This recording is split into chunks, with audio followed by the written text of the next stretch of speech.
ഇത് പഴയ കാറിന്റെ ലൈറ്റാ, മണ്ണെണ്ണയിൽ കത്തുന്ന വിളക്ക്. പെണ്ണുങ്ങളുടെ സൗന്ദര്യം കൊണ്ടല്ല, ഈ ഗോൾഡൻ കളർ അടിക്കുന്നോണ്ടാണ് ആ ഒരു ഭംഗി വരുന്നത്. നമ്മള് രണ്ടുപേരും കൂടി നാമം ജപിക്കാനിരിക്കുന്നതല്ല, വിളക്കുകൾ കാണാൻ വേണ്ടി ഇരിക്കുന്നതാണ്. ഇത് ചെറിയ വിളക്ക് ആണ്.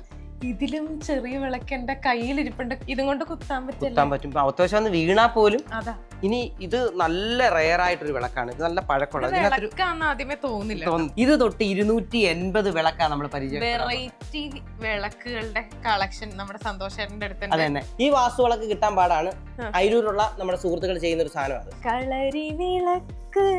അങ്ങനെയുള്ള പാട്ട് നമ്മൾ കേട്ടിട്ടുണ്ട്. അതെ തന്നെ. ഓക്കെ, ലോകത്ത് രണ്ടിടത്തേ ഉള്ളൂ. ഒന്ന് നമ്മുടെ തിരുവിതാംകൂർ കൊട്ടാരത്തിലും ഒന്ന് നമ്മുടെ ശിലാ മ്യൂസിയത്തിലും. പത്മനാഭസ്വാമി ഇങ്ങനെ ചരിഞ്ഞു കിടക്കുന്നതാണ്. ഇത് പക്ഷെ നേരെ കിടക്കുക. ആരെങ്കിലും നമ്മുടെ ഈ വീഡിയോയുടെ താഴെ കമന്റ് ഇടുവാന്ന് അറിയാവുന്നവരുണ്ടെങ്കിൽ നല്ലതായിരിക്കും. ഇത് വെള്ളോടാണ് ഏറ്റവും കൂടുതൽ ചേർന്നേക്കുന്നത്. അതുകൊണ്ടാണ് കളർ വ്യത്യാസമുണ്ട്.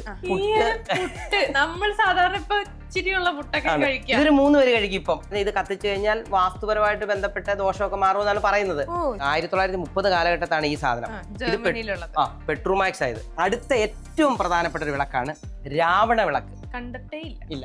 പല ടൈപ്പ് വിളക്ക് ഉണ്ടാക്കുന്ന ഇഷ്ടമായോണ്ടാണ് അങ്ങനെ. കത്തിക്കാൻ പറ്റത്തില്ല, കൗതുകത്തിന് വേണ്ടിയുള്ള.